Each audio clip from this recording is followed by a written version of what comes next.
Bismillahirrahmanirrahim. Rabbi shrah li sadri wa yassir li amri wa hlul 'uqdatam min lisani yafqahu qawli, amma ba'd. Bapak yang dimuliakan oleh Allah Subhanahu wa taala, malam ini akan menjadi majelis terakhir kita sebelum Ramadan insyaallah. Selama bulan Ramadan kita off pengajian terlebih dahulu, insyaallah nanti setelah Ramadan menunggu dari keputusan dan pengumuman dari DKM. Selama Ramadan insyaallah kepada jamaah semuanya mungkin akan banyak kegiatan-kegiatan lain yang sudah disiapkan oleh panitia dari DKM. Enak pakai mic atau enak saya tidak pakai mic, Pak? Kalau pakai mic jelas tidak? Jelas, Pak ya? Baik, alhamdulillah. Jelas, Pak? Jelas. Mungkin malam ini kita hanya baca beberapa, tidak baca lagi semua karena rencananya kita mau tamatkan bab ini supaya nanti kalau kita bertemu kembali jika ada umur panjang dan kesempatan Allah berikan, kita masuk kepada pembahasan yang baru. Kita akan membaca sedikit, hanya kita khususkan kepada bacaan Imam Malik dan Abu Hanifah. Nanti terakhir mungkin karena ini malam terakhir kita akan buka sesi tanya jawab. Jika ada yang ingin ditanyakan oleh Bapak-bapak dipersilakan. Jika ada yang bisa kami jawab insyaallah akan kami berikan jawabannya. Jika tidak bisa kami mohon maaf karena ilmu bukanlah untuk kemudian dikarang-karang. Jika memang punya kemampuan insyaallah kita akan berbagi untuk kebaikan dunia dan akhirat. Amin ya rabbal alamin. Apa yang dimuliakan oleh Allah Subhanahu wa taala, minggu kemarin kita sudah membahas tentang pegagungan ilmu oleh Imam Malik radhiyallahu an, di mana beliau bahkan ketika ingin menyampaikan hadis Nabi sallallahu alaihi wasallam menggunakan parfum dan berada di tempat yang terbaik sebagai bentuk pengagungan terhadap ilmu dan bahkan juga pengagungan terhadap hadis Rasulullah sallallahu alaihi wasallam. Kita juga sudah bahas minggu kemarin terkait dengan pembahasan bahwa ilmu itu adalah cahaya, di mana dalam hal ini ada kesamaan pandangan antara Imam Syafi'i dengan Imam Malik. Wa amma iradatuhu wajhallahi ta'ala bil ilmi. Adapun keinginan Imam Malik terhadap ridha daripada Allah Ta'ala dengan ilmu, fayadullu alaihi qawluhu, ditunjukkan dengan perkataan beliau yang dimana disebutkan al-jidalu fid dini laysa bisyai'in, bertengkar berselisih dalam urusan agama itu bukanlah sesuatu yang layak. Kata al-jidal sendiri pada dasarnya artinya berdebat. Tetapi yang dimaksud dari debat di sini bukan artinya adanya tukar pikiran, tapi debat dalam makna mencari menang, bukan mencari yang benar. Karena hukum dalam perbedaan pendapat, jika kita bertukar pikiran, maka urusannya adalah terkait dengan benar dan salah, bukan menang dan kalah. Maka orang yang kemudian berbeda pendapat, lalu kemudian berdiskusi hanya untuk menjadi pemenang, maka itu sesungguhnya orang yang sangat-sangat hina. Itu sebabnya Imam Malik mengatakan laisa bisyai'in, tidaklah dipandang atau dianggap sebagai sesuatu pun. Wa yadullu alaihi qaulu Syafi'i rahimahullah, dan ditunjukkan juga oleh perkataan Imam Asy-Syafi'i, muridnya Imam Malik langsung, yang menyebutkan inni syahidtu Malikan, sesungguhnya aku menyaksikan Imam Malik, melihat langsung Imam Malik. Waqad su'il, beliau itu pernah ditanya an 48 mas'alatan, terkait dengan 48 masalah. Di satu majelis, Imam Malik diajukan pertanyaan terkait 48 masalah. Faqala fitnataini wa thalathina minha. Beliau berkata, pada 32 pertanyaan yang diajukan kepada beliau dengan kalimat la adri, saya tidak tahu. Jadi kalau 48, 32 berarti yang bisa beliau jawab berapa? Hanya sekitar 16 saja. Artinya cuma setengah yang dijawab, bahkan yang tidak dijawab 2 kali lipat. Dari 48 pertanyaan hanya 16 yang dijawab, 32 yang tidak dijawab. Pertanyaannya kenapa beliau tidak menjawab? Disebutkan wa may yarudda ghaira wajhillahi ta'ala bi'ilmi. Barang siapa yang menjawab suatu pertanyaan bukan karena mengharap ridho Allah. Jadi ada orang bertanya yang menjawab bukan karena Allah, tapi mungkin karena ingin dipuji. Oh ini Ustadz nih ada 10 pertanyaan kami ajukan, 20 beliau jawab. Oh, hebat betul. Tujuannya supaya dipuji misalkan. Atau biar dipandang sebagai orang yang punya ilmu banyak. Dan seterusnya, nanti dapat lagi kesempatan untuk mengajar lagi. Dan seterusnya, dan seterusnya. Karena alasan-alasan yang seperti itu. Fala tasmahu nafsuhu bi ayyuqirra ala nafsihi bi annahu la yadri. Maka tidaklah layak dirinya untuk mengikrarkan kepada dirinya bahwasanya dirinya tidak tahu. Maksudnya orang yang sekelas Imam Malik itu mustahil tidak tahu. Mustahil tidak tahu, orang alim, imam, sekelas imam. Tapi beliau tidak menjawab karena khawatir satu. Jawaban beliau bisa saja bukan karena Allah, tapi karena manusia. Hal yang sama juga terjadi pada muridnya Imam Asy-Syafi'i. Ketika diajukan pertanyaan, beliau memilih diam. Untuk menimbang-nimbang, ini kira-kira mana fadilah yang saya miliki. Apakah dengan menjawab pertanyaan ataukah tidak menjawab pertanyaan. Yang paling mengerikan di dalam masyarakat kita, bapak-bapak, ada orang nggak pernah ngaji, nggak pernah bisa baca kitab, tapi ketika bahas masalah satu agama itu paling kenceng ngebahasnya, seakan-akan paling alim. Hadis kagak hafal, pendapat ulama tidak hafal, bahasa Arab kagak bisa. Tapi ketika bicara masalah agama, kalah orang yang pernah ngaji. Ini mengerikan. Ini sangat-sangat mengerikan. Bukan bagi siapapun, tapi bahkan bagi orangnya tersebut. Kenapa? Makanya ketika kita berbicara masalah agama, timbang-timbang dulu, kira-kira saya paham tidak? Saya mengerti tidak?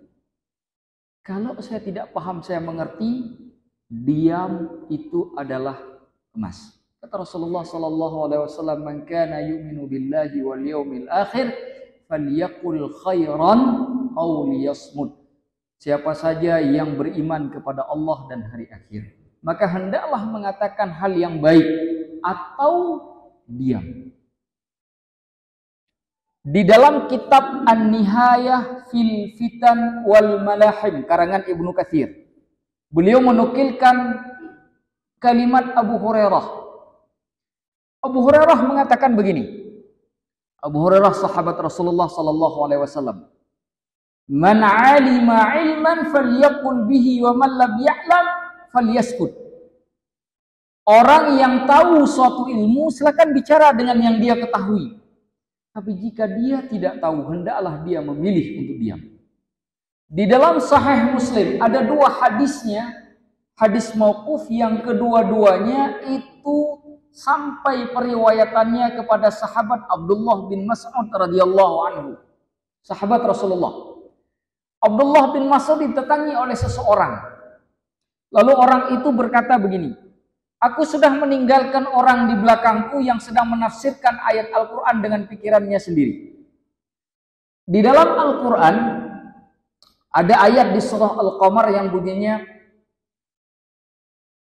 fartaqib yawma ta'tis sama'u bidukhanim mubin. Kalau saya nggak salah ayat 10. Ingatlah, perhatikanlah bahwa akan datang hari di mana langit itu ditutupi oleh kabut yang sangat nyata. Dukhan.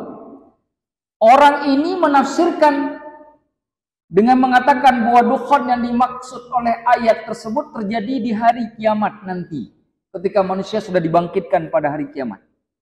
Sehingga ada salah satu orang kemudian lari menuju Abdullah ibnu Mas'ud mengatakan, kami tidak pernah mendengar cerita ini sebelumnya. Orang ini mesti menafsirkan Al-Quran tersebut dengan pikirannya sendiri. Lalu masyhurlah kalimat dari Abdullah bin Mas'ud. Mendengar hal tersebut, beliau mengatakan, man alima falyaqul bima ya'lam wa man lam ya'lam falyaqul Allahu a'lam. Barang siapa yang tahu, maka hendaklah dia berbicara sebatas yang dia ketahui. Jika dia tidak tahu, maka hendaklah dia katakan Allahu a'lam. Allah lah yang maha tahu. Itu adab. Beberapa hari yang lalu ada seorang guru menghubungi kami. Ada orang bertanya satu pertanyaan yang beliau tidak tahu dan kebetulan saya juga tidak tahu jawabannya. Sudah sama-sama kami cari di beberapa kitab, tidak ketemu juga. Singkat kata, beliau bertanya kepada saya, kira-kira bagaimana menyampaikan kepada orang yang bertanya jawaban apa yang paling bijak untuk menjawab pertanyaan tersebut, sedangkan kita tidak benar-benar tahu jawabannya. Saya langsung teringat dengan hadisnya Abdullah bin Mas'ud yang kami sampaikan barusan kepada jamaah. Lalu saya sampaikan hadis tersebut, bahwa hal yang paling bijaksana jika kita tidak benar-benar tahu dengan mengatakan wallahu a'lamu bis-shawab. Hanyalah Allah yang maha tahu sebenar-benarnya. Jadi tidak ada tempat di dalam agama bagi kita yang tidak punya ilmu kemudian berbicara. Satu contoh, hal yang sering terjadi di masyarakat misalkan. Dua orang ketemu di masjid. Yang satu berdoanya mungkin angkat tangan. Yang satu tidak angkat tangan. Ini fenomena yang sering kita temukan di masjid, tempat-tempat. Dua orang ini berbeda. Yang luar biasanya dua-duanya nggak ngaji. Nggak pernah baca kitab, nggak pernah mondok, nggak pernah jadi santri, nggak pernah ngapa-ngapain. Bahasa Arab juga kagak bisa, ilmu hadis juga nggak tahu, ilmu fikih juga nggak mengerti. Tapi keduanya bertengkar. Saya yang paling betul. Yang sana juga bilang saya yang paling betul. Inilah yang dimaksud oleh Abu Hurairah, inilah yang dimaksud oleh Abdullah bin Mas'ud. Karena mereka tidak layak seharusnya berbicara. Yang paling bijaksana, keduanya bangkit lalu menuju kepada orang yang paling tahu untuk memecahkan masalah tersebut. Itu yang paling benar. Kepada siapa? Majelis ulama ada. Mulai dari tingkat nasional sampai tingkat kecamatan kalau saya nggak salah Pak. Ada majelis ulamanya. Sehingga seharusnya dua saudara muslim tadi yang berbeda ibadahnya seharusnya tidak boleh bertengkar. Karena itu bukanlah bagian dari mereka. Bukan sesuatu yang mereka kuasai. Makanya ada ayat di dalam Al-Quran bunyinya fas'alu ahla dzikri in kuntum la ta'lamun. Tanya orang yang tahu kalau Anda tidak tahu. Bukan bertengkarlah kalau Anda tidak tahu. Atau berdebatlah kalau Anda tidak tahu. Bukan begitu. Itu hal yang paling salah. Inilah yang dimaksud jika Anda punya suatu ilmu. Bicaralah sesuai dengan kapasitas keilmuan yang dimiliki. Kalau tidak tahu, ucapkan Allahu a'lam. Atau sekurang-kurangnya seperti yang disebutkan oleh Abu Hurairah, kalau tidak tahu, diam saja. Dan itu merujuk kepada hadis Imam Bukhari dan Muslim yang tadi sudah kami bacakan, man kana yu'minu billahi wal yawmil akhir falyaqul khairan aw liyasmut. Hendaklah mengatakan yang baik-baik atau diam saja. Itu tanda orang yang beriman kepada Allah dan hari akhir. Nah, kenapa ini penting diajarkan kepada umat? Supaya umat tahu bahwa berbicara tentang agama itu bukan tentang kita. Ini urusannya dengan Allah. Maka setiap kalimat yang keluar dari mulut kita semuanya harus diniatkan lillahi ta'ala. Ustadz, tapi saya dapat ini, dapat itu bonus. Bukan karena diniatkan. Ada misalkan bapak-bapak nolong orang sakit di tengah jalan misalkan. Begitu nyampe diantar ke rumah, mungkin dikasih ongkos jalan. Kalau diterima ongkos jalan tadi karena memang butuh, nah di situ pahala tadi ngantar itu habis semuanya. Tapi kalau itu dianggap bonus, bukan jadi hal yang utama. Hal yang utamanya adalah menolong hamba Allah yang butuh tadi di tengah jalan. Sudah tidak sanggup jalan, lalu diantar ke rumah, meskipun oleh ahli warisnya kemudian mungkin dikasih ongkos jalan dan diterima, dan itu tidak diniatkan karena itu, pahalanya tetap tidak berkurang di jalan Allah. Yang tadi itu dianggap bonus. Jadi apapun yang kita lakukan, dari apa yang disampaikan oleh Imam Syafi'i, Imam Malik, semuanya lillahi ta'ala. Ramadan minggu depan. Jadi kalau masih kacau dengan urusan niat, masih ada waktu 1 minggu untuk membenarkan niat dalam semua hal. Cari rezeki, makan, minum, pergi ke masjid, pergi acara pengajian, semuanya benahi niat. Masih ada waktu 1 minggu. Karena kalau sudah masuk bulan Ramadan baru dibenahi, takutnya ada yang ketinggalan. Tapi kalau kita benahi sebelum memasuki bulan Ramadan, begitu sudah masuk bulan Ramadan, di detik pertama, di hari pertama dihitung full oleh Allah. Dihitung sempurna oleh Allah.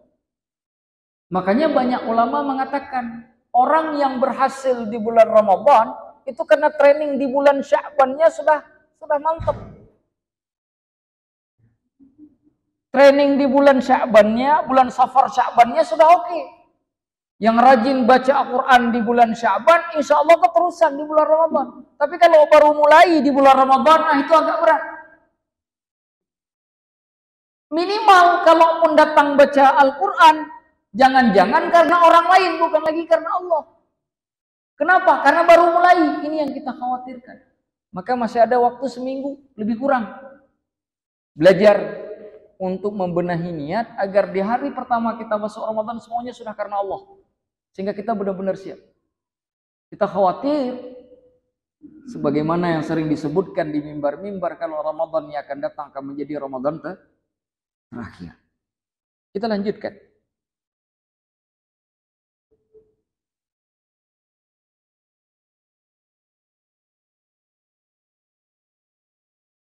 Qala Ar-Rasyid li Malik rahimahullah, berkata Harun Ar-Rasyid kepada Imam Malik. Harun Ar-Rasyid khalifah Abbasiyah. Yambaghi an takhruja ma'ana wa inni azamtu ala an ahmila an-nasa 'ala al-Muwatta. Wahai Malik, kira-kira begitu kata khalifah, engkau harus keluar bersama kami karena aku menginginkan untuk mengajak orang agar menyandarkan ilmunya kepada kitab Muwatta. Kitab Muwatta itu kitab Muwatta'nya Imam Malik, karangan beliau. Kama hamala Utsman radhiyallahu anhu an-nasa 'ala al-Qur'an, sebagaimana Utsman membawa manusia bergantung kepada Al-Qur'an. Dulu Utsman membuat orang bisa bersatu untuk merujuk kepada satu jenis penulisan Al-Qur'an yang disebut dengan mushaf Utsmani. Karena dulu Pak, Al-Quran itu ditulis tanpa baris, tanpa titik.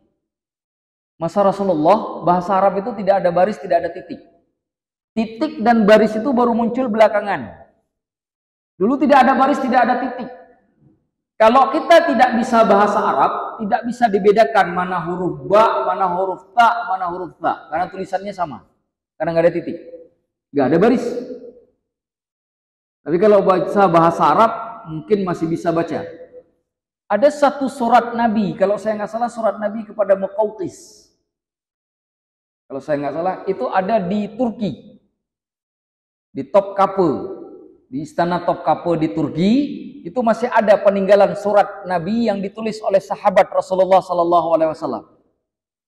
Dengan tulisan tangan. Dimulai dengan Bismillah. Dan tulisan itu tidak ada titik, tidak ada baris. Itu dulu. Karena tidak ada titik, tidak ada baris, kan bisa saja nanti terjadi masalah. Apalagi saat itu sudah banyak terjadi penaklukan di kota-kota lain. Sudah masuk ke wilayah Syam, Islam sudah menyebar ke Persia, sudah sampai ke Afrika. Sudah banyak orang-orang di luar Islam yang masuk Islam. Dikhawatirkan Al-Quran ini berubah kalau tidak diseragamkan. Maka Utsman bin Affan kemudian menyeragamkan penulisan Al-Quran, disebut dengan Mushaf Utsmani. Nah, Mushaf Utsmani ini oleh Utsman dijadikan sebagai rujukan. Sedangkan bentuk-bentuk penulisan yang lain itu dibakar supaya orang tidak lagi salah. Jadi merujuk kepada penulisan Utsman bin Affan saja. Lalu mushaf itu dikirim ke negeri-negeri supaya menjadi rujukan. Ini yang dipersatukan oleh Utsman bin Affan. Sedangkan Harun ar-Rasyid ingin melakukan hal yang sama kepada umat Islam sebagai Utsman melakukannya saat itu kepada Al-Quran. Hanya saja beliau ingin membawa umat selain Al-Quran itu ngerujuk kepada kitab Muwatta Imam Malik. Bayangkan kalau itu saat itu terjadi, Pak. Hari ini kita nggak ngaji lagi kitab Sahih Bukhari dan Muslim. Semuanya ngaji pertama Muwatta Imam Malik. Kalau itu terjadi, seluruh negeri-negeri Muslim, kalau saat itu mungkin diiyakan oleh Imam Malik, hari ini kita semuanya ngaji yang pertama sekali adalah Muwatta Imam Malik. Bukan Sahih Bukhari, Sahih Muslim. Padahal tidak ada ketentuan seperti itu.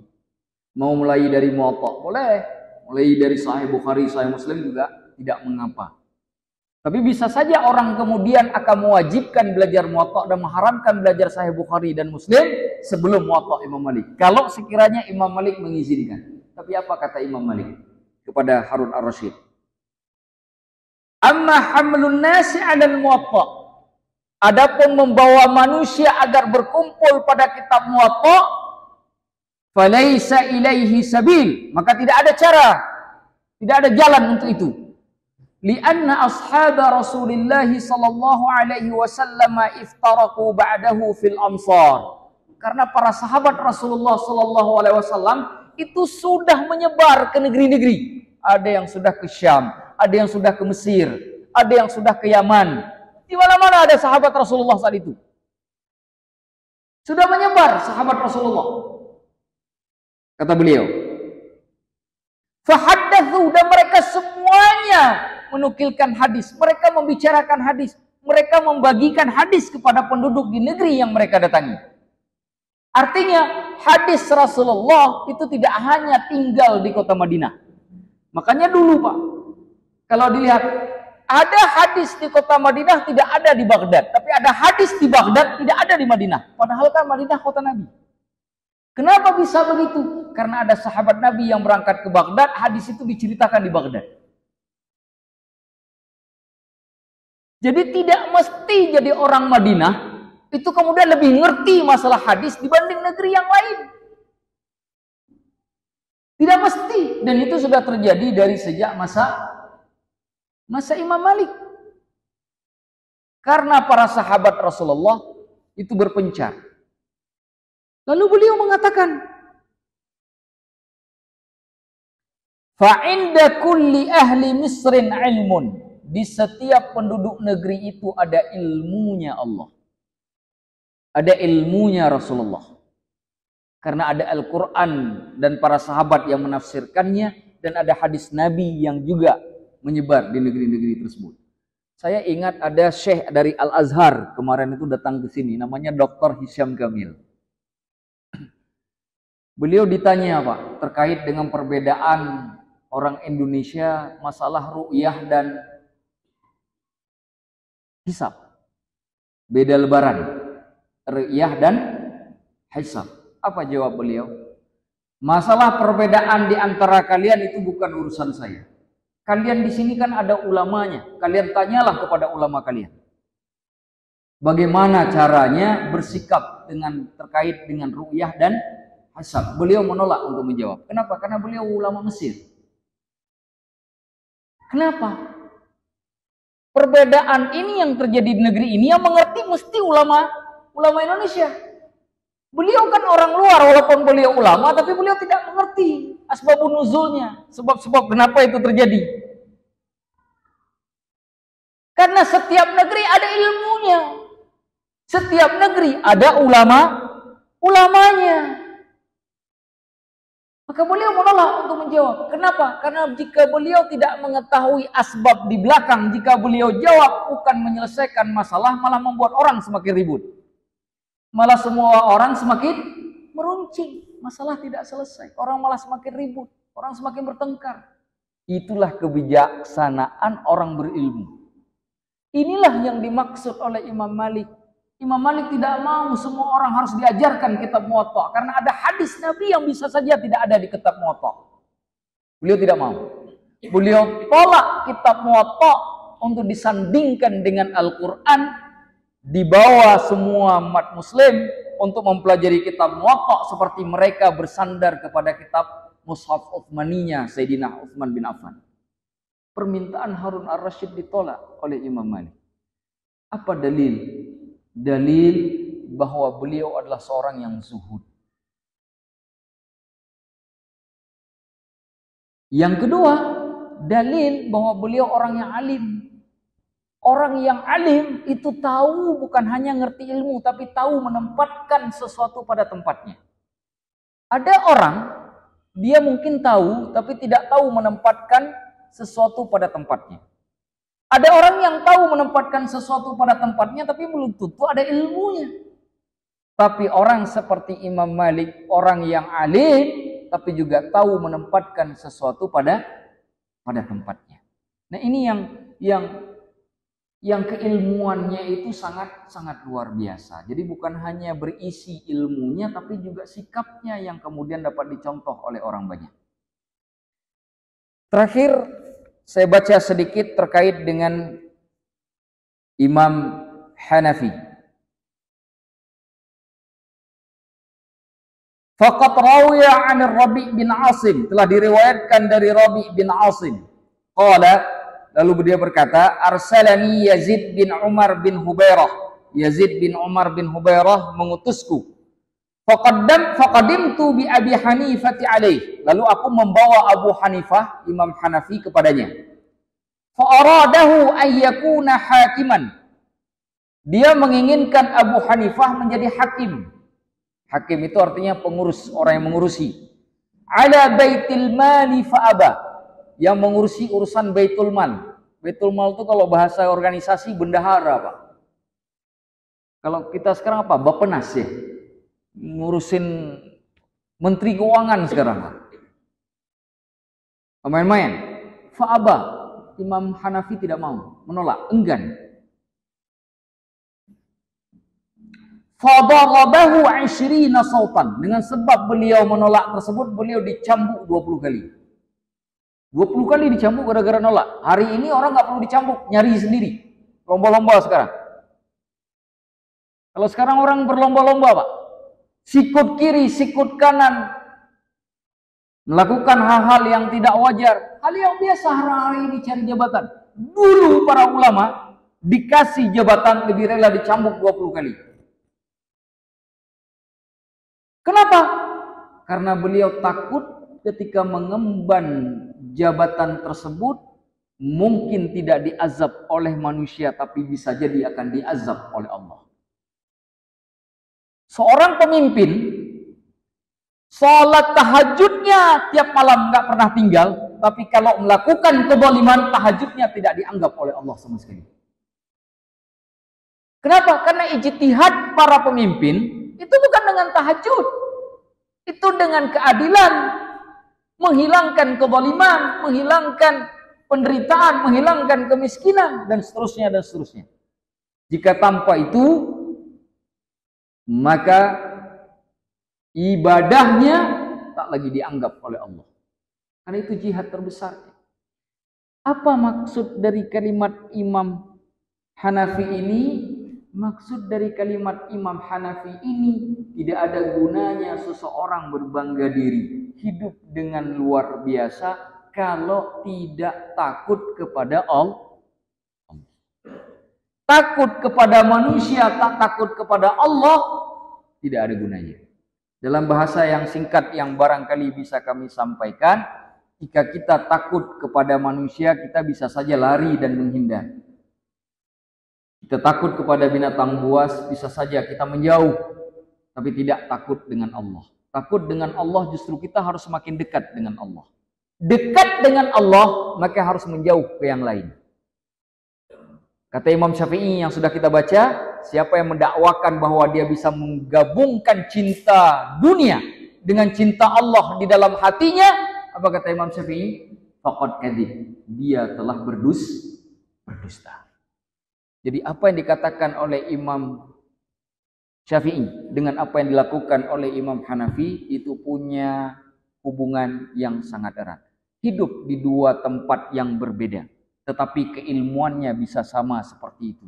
Menunjukkan bahwa para ulama dulu, walaupun mereka berada di negeri-negeri yang berbeda dan jauh, dulu tidak ada telepon, tidak ada telegram, tidak ada apapun, tapi menunjukkan bahwa sanad ilmu itu ada dan itu benar adanya. Wallahu a'lamu bissawab. 3 menit lagi. Mungkin satu pertanyaan jika ada yang ingin ditanyakan, jika tidak kita akhiri sampai di sini.